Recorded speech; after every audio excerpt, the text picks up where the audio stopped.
Hello student, आपका स्वागत है आपका अपने स्टडी चैनल राजवती एकेडमी में।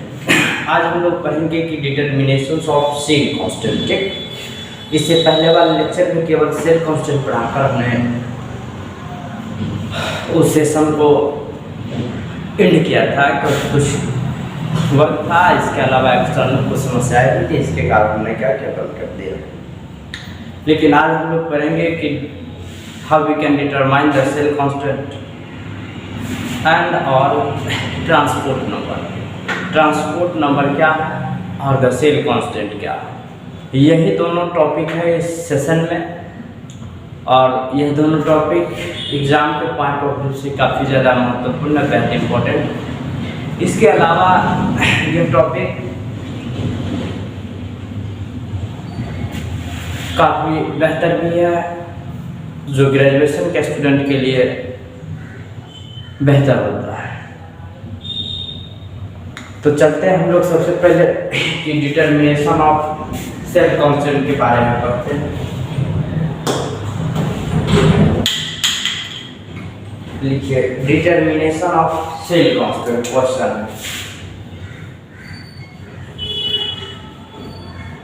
डिटर्मिनेशन ऑफ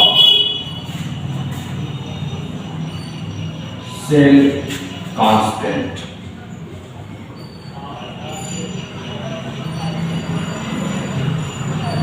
सेल कांस्टेंट का डिटर्मिनेशन। सेल कांस्टेंट तो पढ़ लिए थे, the ratio of length of conductor and their cross section area, that is called as the cell constant.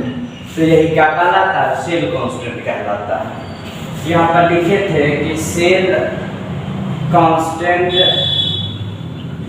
is equal to length of conductor,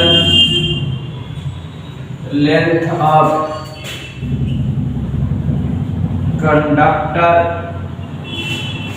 बट्टा cross section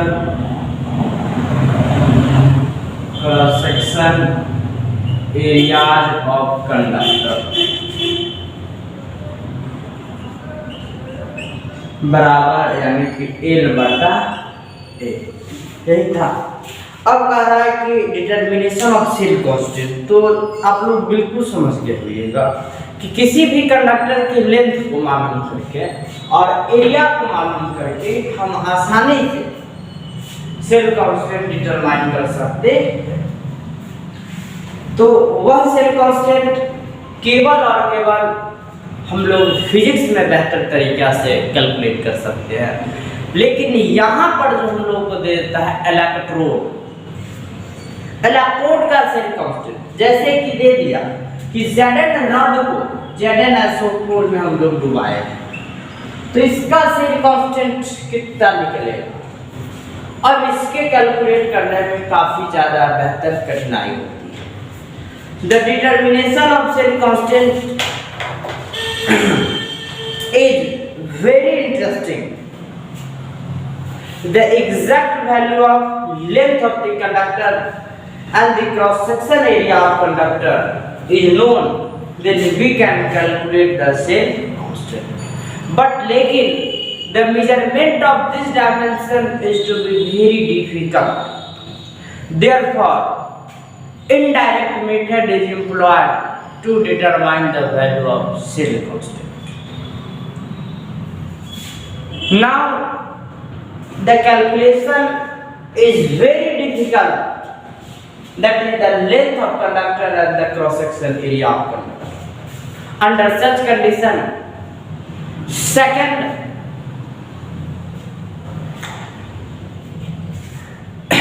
method is applied to determine the value of cell constant. If the rod is dissolved in their own salt solution, then the salt solution of the conductance and their specific conductance is known, then we can calculate the value of cell constant. यह तो पहला formula हमने पढ़ाया था, cell constant का length of conductor बटा cross section area of conductor. इससे भी सेल कांस्टेंट को कैलकुलेट किया जा सकता है, लेकिन यह जो डायमेंशन है काफी ज्यादा डिफिकल्ट है मेजरमेंट में। मापन काफी ज्यादा इसका डिफिकल्ट होता है। तब इस स्थिति में हम लोग अगला एक सेल कांस्टेंट का फार्मूला हम पढ़ाए थे। सेल कांस्टेंट बराबर पढ़ाए थे स्पेसिफिक कंडक्टेंस, स्पेसिफिक कंडक्टेंस बट्टा ऑब्जर्व कंडक्टेंस, ऑब्जर्व कंडक्टेंस। वही स्पेसिफिक कंडक्टेंस बटा ओरिजिनल जो कंडक्टेंस था सो, ठीक। स्पेसिफिक कंडक्टेंस को किसके द्वारा, कापा, कापा बटा सी बराबर सेल कांस्टेंट, ठीक है। अब देखिए how we can determine the cell constant, student तुरंत बता देते हैं कि the exact value of the length of conductor and the cross section area of conductor is known, then we can calculate the value of cell constant. But लेकिन the measurement of this dimension is very difficult under such condition. Indirect method is employed to determine the value of cell constant. If a given solution of the specific conductance and their observed conductance is known, then we can calculate the value of cell constant. तब हम लोग क्या करते हैं, cell constant के value को ज्ञात कर पाते हैं, ठीक है। तो लिखिए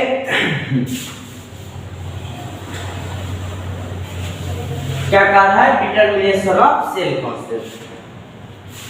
लिखिए द एग्जैक्ट वैल्यू ऑफ, इधर से आंसर लिख दीजिएगा, exact value of length of conductor and their cross section area, cross section area is known, then we can calculate the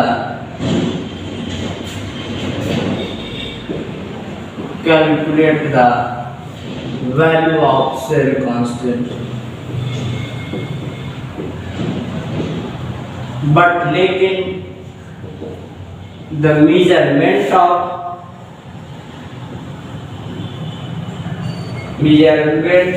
this dimension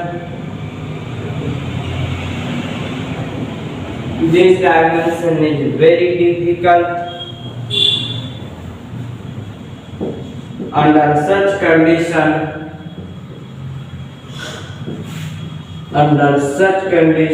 indirect method is employed to determine the value of cell constant, value of cell constant। तब indirect method को employee करेंगे तब value of cell constant ज्ञात कर पाएंगे, ठीक है। To determine the value of cell constant, to determine the value of cell constant, a standard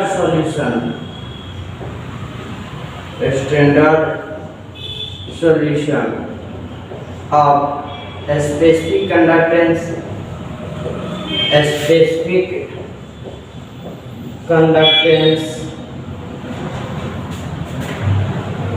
and observed conductance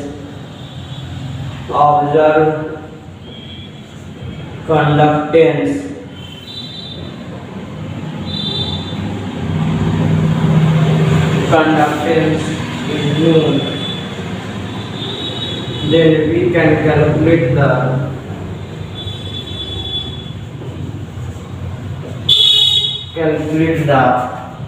value of cell constant,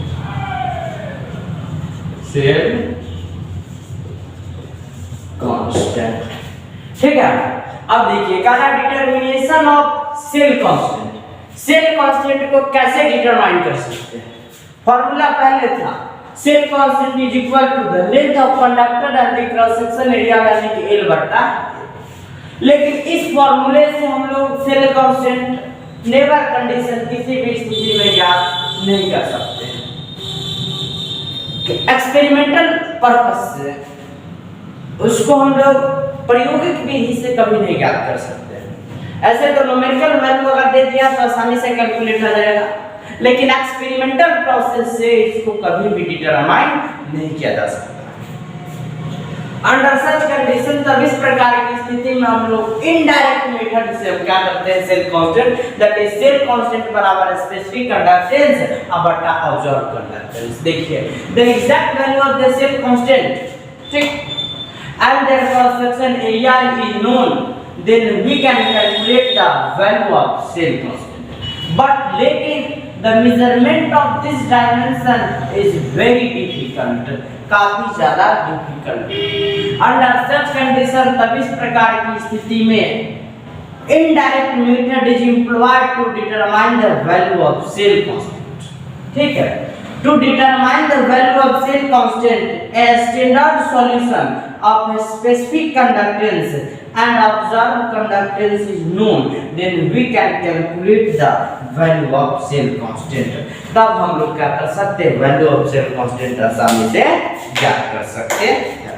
इसको सबसे पहले क्या नोट कर लीजिए। अब हम लोग करेंगे कि ट्रांसपोर्ट नंबर, ठीक, इसको नोट कीजिए।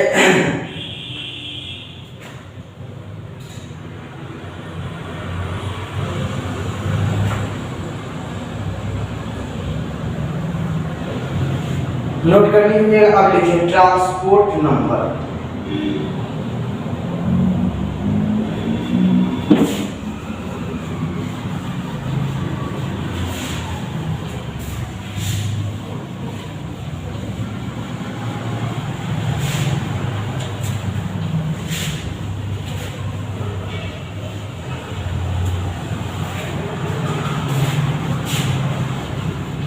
लिखिए transport number.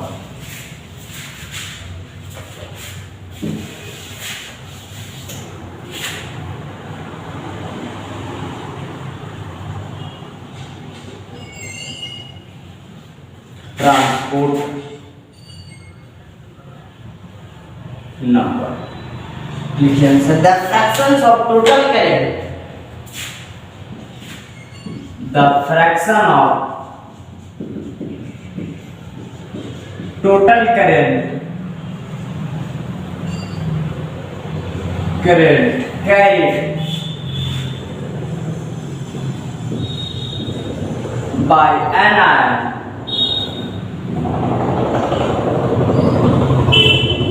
is called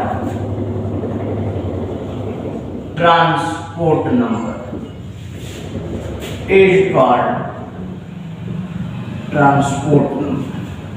Greater is the speed of ion, greater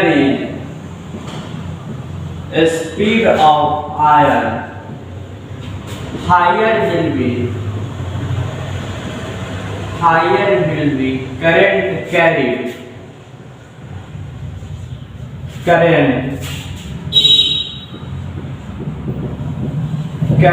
by an ion. Hence, larger is transport number. ठीक, ट्रांसपोर्ट नंबर। ट्रांसपोर्ट का अर्थ हो गया परिवहन। अगर मान लेते हैं कि बी नाम की कोई बस है, अगर यह 40 किलोमीटर पर आवर के स्पीड से चल रही है, ठीक, और एक आदमी को सी स्थान तक पहुंचना है और इसके बीच की दूरी लगभग 100 किलोमीटर है, या फिर मान लीजिए 80 किलोमीटर है, तो पहुंचने में कितना समय लगेगा? 40 किलोमीटर पर आवर है, मतलब 2 घंटा लगेगा। लेकिन अगर बस की स्पीड को हम 60 कर दे तो कितना समय लगेगा? कितना समय लगेगा? 40 की स्पीड से मतलब 1.5 घंटा। तो वही कह रहा है, greater is the speed of ion, greater will be current carried by an ion.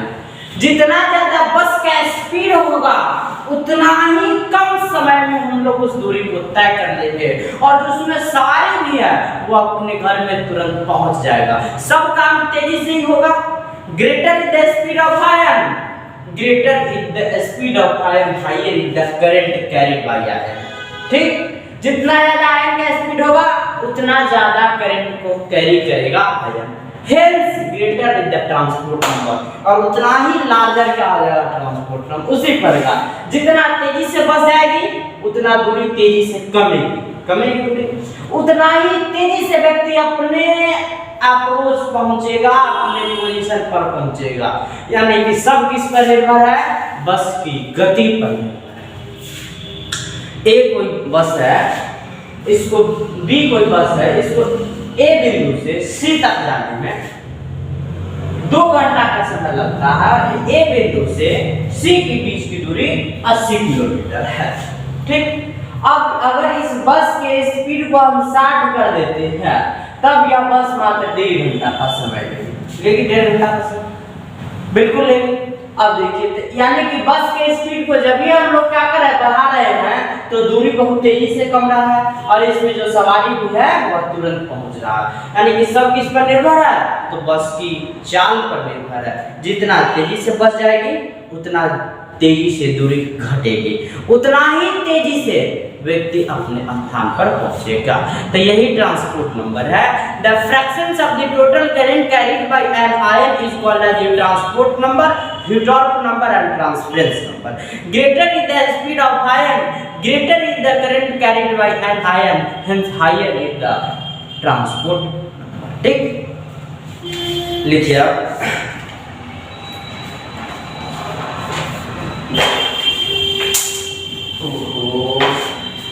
क्या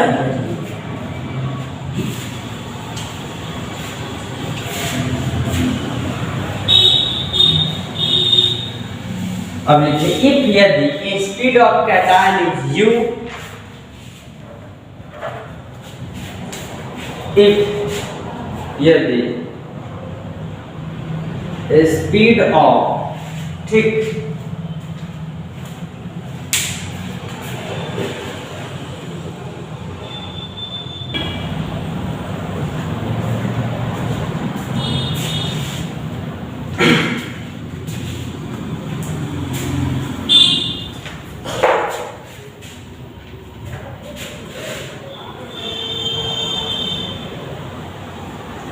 if the speed of cation is uc and or speed of anion is ua, ठीक है। इसीलिए current carried bye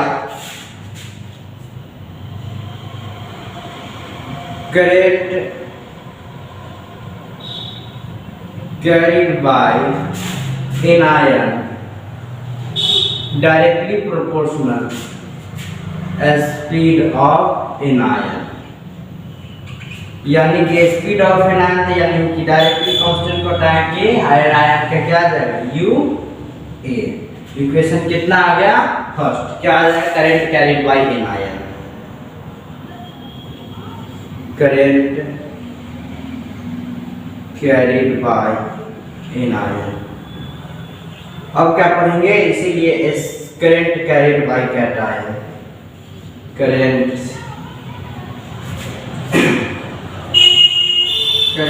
carried by cation directly proportional to speed of cation, speed of cation, यानी कि बराबर क्या है के यू सी। इक्वेशन कितना आ गया? जो अब इसे टोटल करंट कैरिड, यानी इक्वेशन फर्स्ट एंड सेकंड, ठीक ना होगा? ठीक,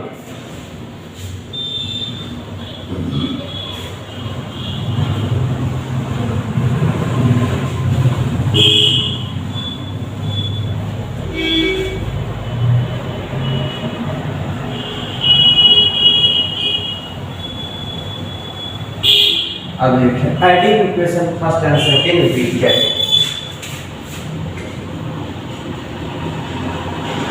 adding equation first and second we get the current carried by cation plus current carried by anion बराबर क्या आएगा K into you C plus K U है, इसीलिए K कॉमन ले लेते तो यू सी प्लस यू है, तो यह क्या आ जाएगा टोटल करंट कैरिड, इसीलिए क्या आ गया total current carried by ion बराबर K into you C plus U है। इक्वेशन कितना आ गया थर्ड आ गया। अब निकालेंगे कि transport number of cation, transport number of cation क्या होगा, द स्पीड ऑफ कैटायन अब बटा टोटल करंट क्या है। ठीक है, अब देखिए यहाँ से अगर निकालते, इसलिए transport number of cation, transport number of cation, the speed of cation बटा टोटल करंट क्या है, स्पीड ऑफ कैटायन अब बटा total current carried. Speed of cation क्या है तो K, कैटायन UC अब बटा total current K into you C plus you A, K से K कैंसिल, बचेगा क्या UC बटा UA प्लस UC। इक्वेशन कितना आ गया फोर्थ आ गया, यानी कि ट्रांसपोर्ट नंबर ऑफ कैटायन यानी कि T प्लस आ गया UC बटा UA प्लस UC। इतना सबसे पहले क्या कीजिए आप नोट कर लीजिए, इधर का तो नोट कर लीजिएगा, उधर का सबसे पहले नोट कर लीजिए।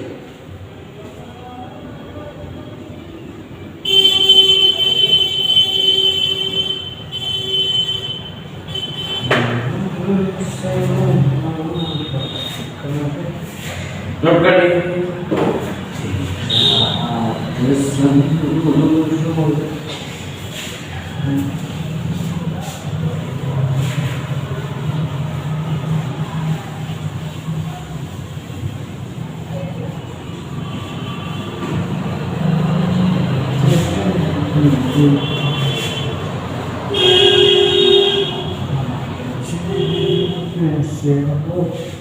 अब देखिए ट्रांसपोर्ट नंबर अब क्या निकलेगा एनायन। अब देखिए ट्रांसपोर्ट नंबर ऑफ एनायन बराबर current carried by anion, current carried by anion अब बट्टा total current carried, total current carried by ion, लिखा हुआ carried by ion, current carried by anion K u के बटा K into you C plus you A, K से के cancel, क्या आ गया यू ए बटा u C plus you A. Equation कितना आ गया 5। अब इसीलिए transport number of cation plus anion T minus, इसीलिए sum of transport number of cation plus sum of transport number of cation and anion। अब देखिए transport number of cation मतलब T minus T plus आ गया, बराबर कितना आ जाएगा यू ए बट्टा u C plus you A plus u C बट्टा u A plus u C आ जाएगा कितना u C plus you A बट्टा u C plus you A दोनों कट गया कितना आ गया 1 आ गया। इसलिए टी माइनस टी प्लस बराबर कितना आ गया 1। यह क्या आ गया प्रूफ हो गया कि transport number of cation energy equal to 1। इतना क्या कर दीजिए नोट कर दीजिए। ऑब्जेक्टिव क्वेश्चन पूछ देता है कि transport number of cation and anion is equal कितना होगा तो 1 होगा। इसको सबसे पहले क्या कर लीजिए नोट कर लीजिए और आज के क्वेश्चन हम लोग इतना ही तक लाएंगे।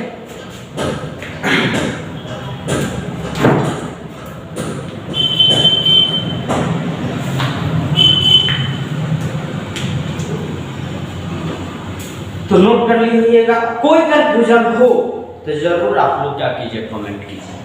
प्रत्येक कमेंट का आप लोगों को आंसर दिया जाएगा और विदाउट एनी हेजिटेशन आप कमेंट कर सकते हैं। तो आज के लिए इतना ही। All the best.